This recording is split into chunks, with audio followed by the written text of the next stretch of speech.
Hello, I'm glad to welcome you to my channel Between Us. I'm starting my own project and I'm inspired by real stories about betrayal and relationships. If this topic resonates with you, please support me with a like, a comment, and by subscribing to my channel. Your support means a lot to me. Ray's yard was buzzing with life. Warm lights, loud music, the usual weekend chaos. It was at that moment that Tessa decided to act as if she didn't have a husband. She moved through the crowd as if she were trying on freedom. She laughed too loudly, tossed her hair, rested her hand on some guy's shoulder a little too long, and I was standing by the grill with Ray, tongs in hand, when I saw her hook her finger around some guy's chain and lean in to whisper something to him. Ray looked at me and raised an eyebrow. "Aren't you going to stop that?" "It's not my job to babysit," I said. "We're just keeping an eye on my wife." Tessa noticed my gaze and grinned broadly as if she'd just won something. Then she turned her back to me. The guy's friends were watching too, waiting to see what I'd do. Great audience. I set down my beer, walked across the deck, and stopped a few steps away from her. "We're done here." She turned back with a bright smile. "Relax, Grant. It's Ray's birthday." "That's exactly why I won't let you turn this into a show." I spoke loudly enough to be heard over the music. "This is the line. I'm out." "That's dramatic," she said, tossing her hair. "Then remember this scene." I nodded to Ray. "Thanks for the invitation. I'll call you back tomorrow." Then I left through the side gate, went home without shouting, without arguing. It's just a boundary. If I had known what would happen next, I would have left 10 minutes earlier and spared myself false hopes. She arrived about 15 minutes later. I heard the front door click and her heels on the wood. I was standing by the sink, washing the smoke off my hands. "All right," she said quietly, putting down her clutch. "I know," I said. "You made a scene." I crossed the line. I just wanted to feel helpful. But it was foolish. Her voice grew softer. "I'm sorry, Grant. I won't do it again." "Tell me that tomorrow morning," I said. "Tonight you're just putting out the fire. And then tomorrow, we will talk about this matter." She nodded quickly, like she'd agree to anything. That night, I slept on my side of the bed, listening to the ceiling fan spin. Midnight apologies are cheap. We'd find out the cost at breakfast. In the morning, I made eggs. She stood at the kitchen island in one of my shirts, quiet, like silence was her down payment. "I heard you," I said. "Here's how it's going to work for a while." Her eyebrows lifted. "Structure. We pause on couples' nights. You manage your social stuff. I'll manage mine. No more scenes where I'm just a prop. If you're going out, send me a text by 10. Not asking, just informing. And from now on, we split up discretionary spending. Joint account covers the basics. Your extras are on you. Mine are on me." "That's a lot," she said, reaching for a mug. "It's basic. Respect's easy until you actually have to show it." "I apologized," she said, her voice firmer now. "And I accepted. This is me making sure we don't end up in the same mess again." She took a sip of coffee and studied me over the rim. "You're punishing me." "Wrong word," I said. "I'm protecting the marriage from your boredom." Her mouth opened, then shut. "So, the camping trip with Jenna and Ray next weekend?" "Not going," I said. "I'll tell Rye today." She gave a short laugh. "You're serious?" I set my fork down. "Tessa, I'm not competing with strangers at parties for your attention. And I'm not auditioning at home either. These are my terms for peace." She stared at the counter, then at me, like she was calculating how far she could push it. "Fine." "Good," I said. "One more thing. No jokes about me in front of your friends. Not for a while. If you've got something to say about me, say it to me." "So I can't joke now?" she asked, tilting her head. "Are we in court?" "You can joke. You can also read a room. Choose wisely." She rolled her eyes and walked off to the living room. I sent a quick message to the group chat, pulling the plug on the camping trip. "Work and timing. Rain check. A minute later, Jenna gave a thumbs up. Ray added a shrug. And Tessa? Grant's in his responsible era. I set my phone down. Public's public. Then Jenna called. You two okay? We will be, I told her. I'm just resetting a few things. Copy that. I'll keep Ray out of it. She paused. Tessa's been restless. I noticed. Work's been a relief. Tessa and I weren't exactly playing games anymore, just walking the line. Around noon, the bell on the shop door rang, and there she was, holding a paper bag. I brought lunch, she said, setting it down on my workbench like a peace offering. Turkey and avocado. Your usual. Dan, my foreman, glanced up from the cut list, caught the vibe, and quietly headed out to the yard with a stack of studs. I can feed myself, I said. But I still opened the bag. She was right. It was my usual. She still knew. I meant what I said last night, she continued, going on about wanting to stop the nonsense. Good, I said. You'll have plenty of chances to prove it. She reached over and straightened a tape measure by my elbow. Just a small, neat gesture. How about dinner Friday? She asked. Just us, no phones. That works, I said. Home. Keep it simple. Home is fine, she answered a little too quickly. I'll cook. She kissed my cheek on the way out, like we were in a commercial or something. Dan came back in as the door clicked shut behind her. You two on a truce? He asked, deadpan. We're on a test, I said. Same thing, he muttered, jotting a note in pencil. Then he added, You know, last week when the crew helped with your fence, Tessa joked your leash was long that night. Figured you should know. Appreciate it, I told him. The leash broke. I spent my lunch break shifting my direct deposit to a separate account and moving the gas card over to my personal one. Not a dramatic move, not secretive, just grown-up logistics. I sent Tessa a quick text. Separated discretionary spending for now. House stuff stays joint. We'll check back in a month. She replied with a thumbs up, then a heart. Then, totally understand. Proud of you for being so organized. At 5 o'clock, she called. Becca invited me to a housewarming tonight. I told you I'd cook Friday, but tonight's open. That okay? Do what you want, I said. I'm heading to Mark's garage to help him with his carburetor. Don't wait up. Okay. There was a pause. We're good?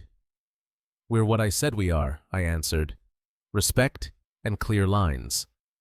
At Mark's, the radio played classic rock low, barely louder than the hum of the trouble light. He wiped his hands, squinting at me over the hood.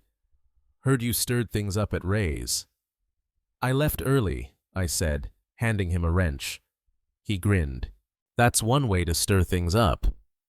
We worked quietly after that, the carburetor sitting on the bench like a stubborn puzzle. Around 9 o'clock, Tessa's text came in.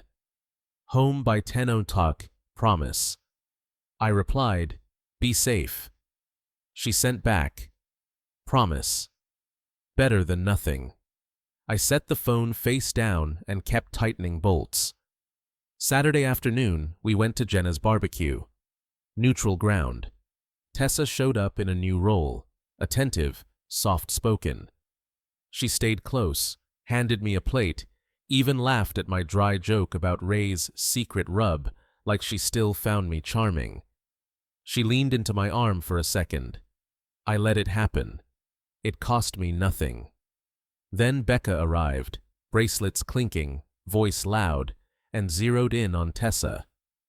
So, Mrs. Responsible Era, she teased, loud enough for everyone at the table. How's life with Grant's new spreadsheet policy? Tessa glanced at me, then back at her. He thinks structure is romantic, she said sweetly. My phone now has a curfew. A couple folks chuckled. Ray threw me a quick look from across the patio. I set my cup down. No curfew, I said, keeping my voice calm. Courtesy works both ways. See? Becca said, mock pouting. Mutual courtesy. Adorable. Adorable, Becca, I said, looking straight at her. If you don't have anything helpful to say, grab another burger. Her smile vanished. Jenna coughed into her drink, clearly hiding a grin. Tessa's smile thinned. That was unnecessary, she muttered. Public comments get public answers, I said. That's how we're doing it now. Ray flipped a sausage and mumbled, fair. After the plates were cleared, Tessa touched my arm. Can we not turn my friends into referees? You open the arena, I told her. Close it. She gave a tight nod. Noted. And to her credit, she tried, at least for a few days. Brought me coffee in the morning, kept her phone flipped over at dinner, even asked about a project I was bidding on. When I mentioned an early inspection, she smiled. You've got it, she said, like she was suddenly on my team and had learned the cheer. Friday came. Dinner at home. Tessa made salmon and put on a playlist that sounded like background music in a dentist's office. Still, we ate in relative calm. This is nice, she said. It is, I agreed, and in a small, quiet way, it was. Halfway through, her phone buzzed from the counter. She glanced at it, then looked at me. Work, she said. Let it wait, I suggested. It's the new vendor. I'll be quick. 2 minutes turned into 12. She came back with an apologetic smile. Fire put out. The house is full of water lately, I said. Don't start, she warned. I already did, I replied. And I'll finish. If this works, great. If it doesn't, you'll know because I'll leave. Not because I'll keep complaining. She swallowed that. Her mouth tightened, but then she reached for my hand. I'm trying. So am I. The following week, I drew another line. No drama. We'd been doing Sunday brunch with her yoga group for months. I canceled, sent a simple message to the group. Taking a break from group Sundays. Catch you in a month. Tessa read it and stared at me. You're dismantling our life. I'm rebuilding the part someone can actually stand in, I said. You're welcome to be in it, but not the same way as before. Midweek, she showed up at my shop again, this time with a bakery box. Her energy was different, slower, more careful. I know I've been restless, she said softly. I'm bored, Grant. Not with you, with us. There's a difference. There used to be, I said, flipping a blueprint. Now it just feels like a distinction without a difference. She opened the box. I'm trying to put the air back in the tires. Good. Keep pumping, I said. She smiled, couldn't help it. That was the first real shift. The second came fast and louder. Saturday morning, she came out into the yard, hair tied back, no makeup, wearing my old college hoodie. She helped me spread mulch, swore at the wheelbarrow, laughed when it squeaked, high-fived me when we were done like we'd won a tiny war. Later, after showers, she curled up next to me on the couch for a movie and barely touched her phone. She was a different person that weekend. I didn't trust it, but I enjoyed it. The way you enjoy good weather, even while keeping the storm windows up. 2 weeks later, Jenna hosted a small dinner. Wine, lasagna, 6 of us at the table. Everything was peaceful, until Becca couldn't help herself. So, she said, poking at a cherry tomato, how's the new regime? Any infractions? Tessa smirked. He keeps an Excel sheet. Dates, times, violations. Cute, I said flatly. Keep going. Ray leaned back. Maybe ease up with the tests. She waved him off. We're fine. Right, Grant? We're on probation, I said. Different word. Exactly, I replied. She laughed, a little forced. You're exhausting. My point. The table went silent. No one moved until Jenna broke the tension with a quick pivot to her garden. Later, in the kitchen, Tessa cornered me by the sink. You embarrassed me. You wrote the script, I said. I read my line. She stared at me. You really are changing. Finally, I said. That night, back home, she tried charm again, softer this time. She climbed into my lap on the patio, kissed my neck gently and repeatedly, like a metronome. I like you when you're stern, she whispered. I like you when you're kind, I replied, standing and gently setting her on her feet. We both have preferences. She rolled her eyes, but didn't argue. For a week, things held steady. Then came the Tuesday that snapped the last support beam. I was finishing a late job, an inspection and a walkthrough that dragged out because the homeowner wouldn't stop talking about his fishing trophies. I texted Tessa at 9:30, running late, probably home a little after 10. No response. I drove home through quiet streets, pulled into the driveway at 10:45. The kitchen was dark, living room dark, bedroom empty. I set my keys in the bowl, checked the back door out of habit, then finally sent a message. Where are you? Her reply came fast. I'm not your property. I'll be late. Don't call. I stood there with the phone still in my hand, and something in me just clicked. No shouting, no breaking, just a switch. I typed, I'm not your husband from this moment. Don't come back. I set the phone on the counter like it was a tool I didn't need anymore and went to the closet. I pulled down her suitcases, the blue one and the gray one, and started packing. No anger, no throwing things, just neat stacks, work clothes, weekend clothes, shoes and bags. I emptied the bathroom drawer into a toiletry case, gathered her chargers, her makeup bag, the library book she'd been halfway through. I unplugged her vanity mirror and coiled the cord. I took the spare key off the hook and set it on the table. Then I called Todd, the neighbor who does locksmith work on the side. He picked up on the second ring. You okay, man? I need the locks changed tonight, I said. Front and back. I'll pay double. I'll grab the kit, he replied. 20 minutes. He was there in 15. Quiet. Professional. I held the flashlight while he swapped the hardware. He didn't ask questions. When he finished, he handed me the new keys and sealed the old ones in a zip bag. You want me to stick around? He asked. I'm fine, I said. Thanks. Call if you need me. I set the 2 suitcases by the door and sat at the kitchen table. At 11:29, her location updated, something we'd agreed to years ago for courtesy. It showed an address I didn't recognize. I didn't study it. My decisions didn't need a map. Just after midnight, headlights washed across the wall. The front handle rattled. A pause. Then again. Then 3 sharp knocks. Grant! Her voice hit the door. My key isn't working. I opened the door with the chain still on.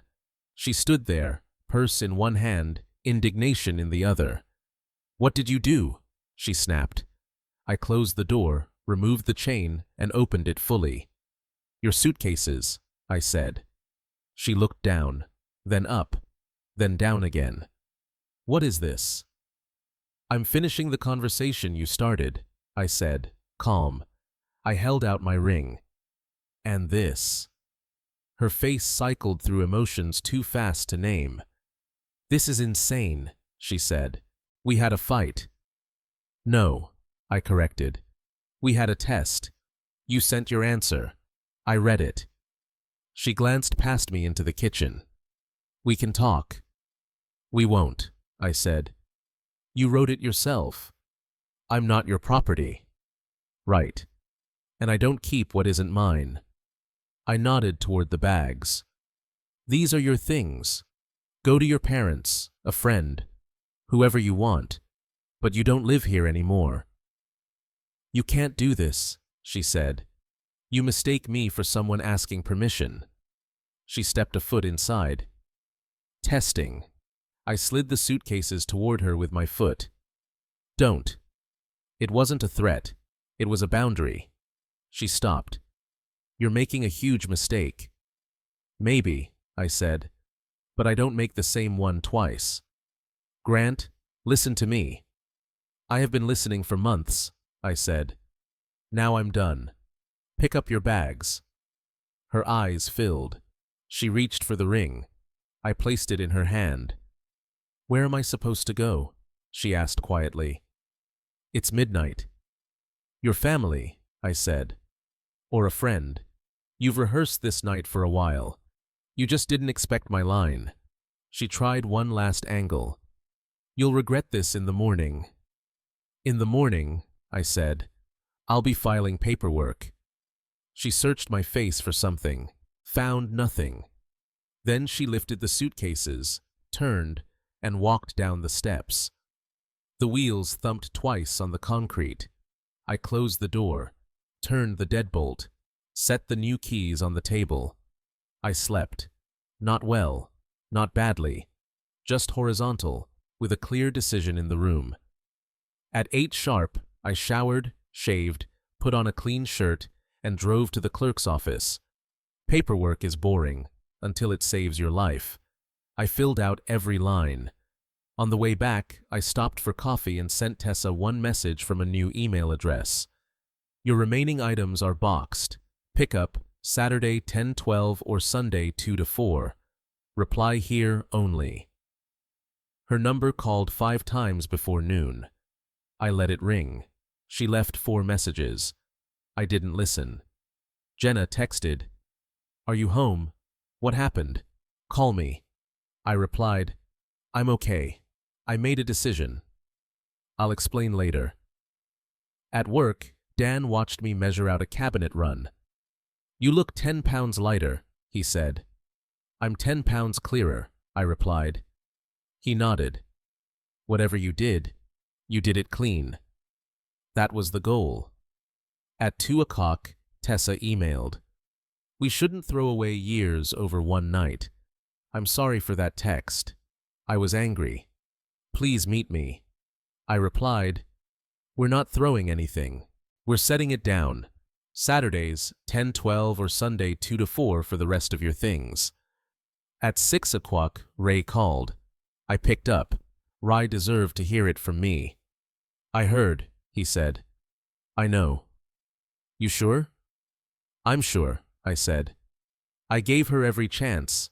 I built a fence around us. She climbed it." He went quiet. Then, "You need anything?" "Dinner," I said, surprising myself. "Something stupid and greasy." He laughed once. "On my way."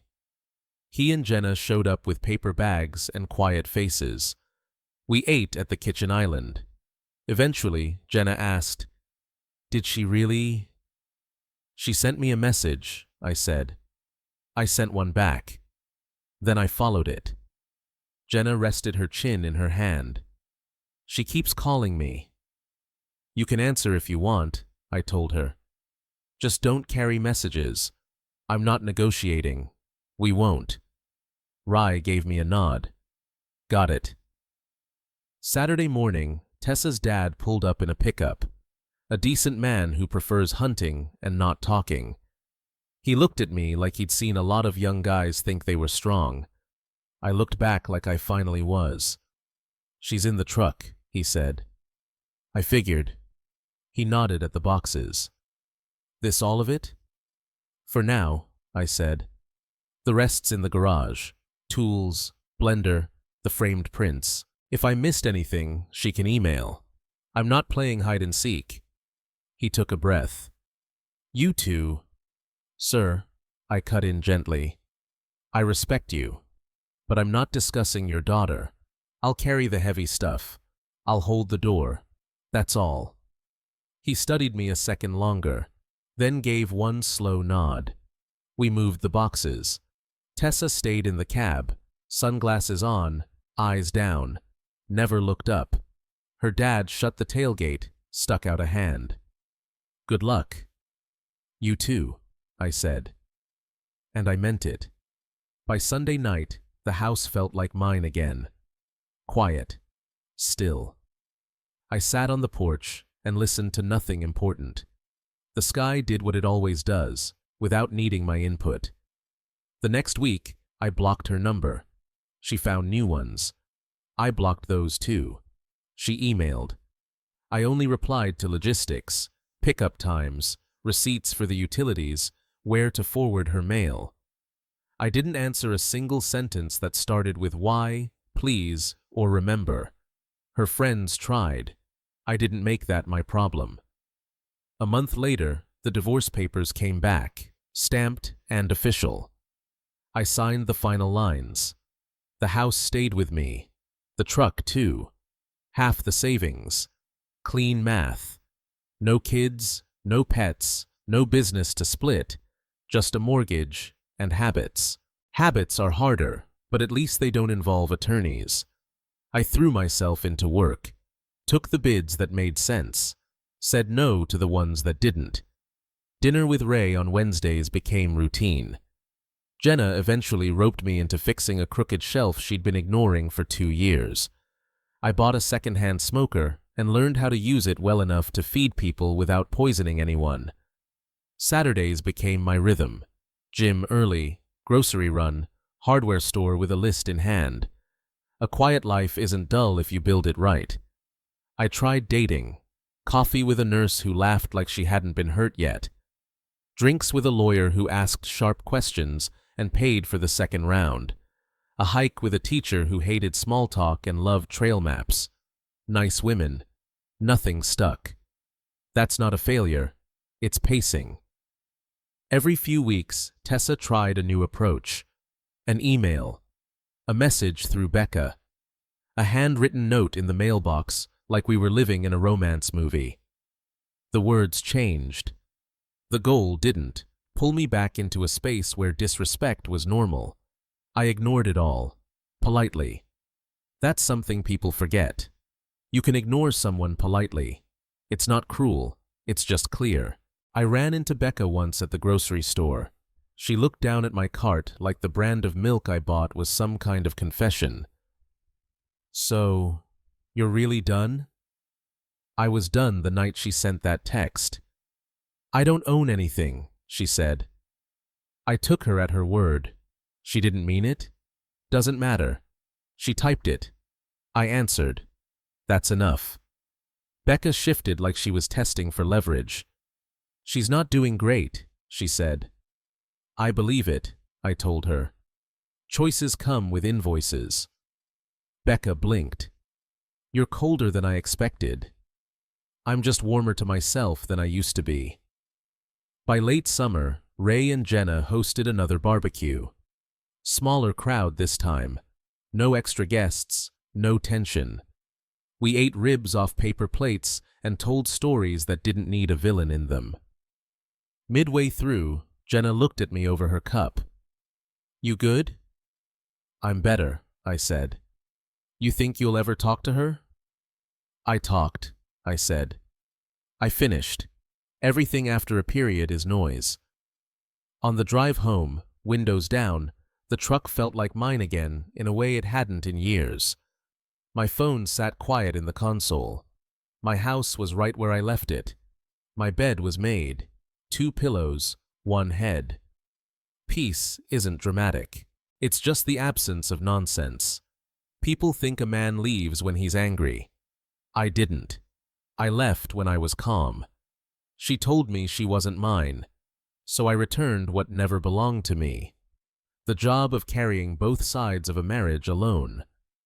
These days, I keep my keys on the hook by the door. I make my coffee how I like it. Leave the mug in the sink if I want to. I answer texts from people who mean their words. I give my attention to women who give respect. I don't spin stories in my head about someone changing if I just hold out my hands. I'm done holding out my hands. If the right woman shows up, I'll recognize her. She'll speak to me like a partner, not a crowd. Until then, I'm good. I sit at my own table, in my own house, with my quiet, my schedule, and a ring-free hand, living a life that finally fits me like my own jacket. As for Tessa, I hear things. She moved into a rented townhome across the river, traded the yoga circle for a new set of people who say the same things with different words. Her photos look like she's chasing sunlight with a net that has a hole in it. That's not judgment. That's just how it looks from across a room I don't stand in anymore. Sometimes, a line isn't for the other person. It's for you. Mine was simple. I won't be insulted in public, negotiated in private, and expected to smile in photos. I won't audition in my own home, and I won't carry two people by myself. When she told me she wasn't mine, I heard the freest sentence in the world. Right, I said at the door. You're not, and I'm not yours either. Door closed, locks changed, paperwork signed, life resumed. And her subscription? Still not active, still waiting for the like.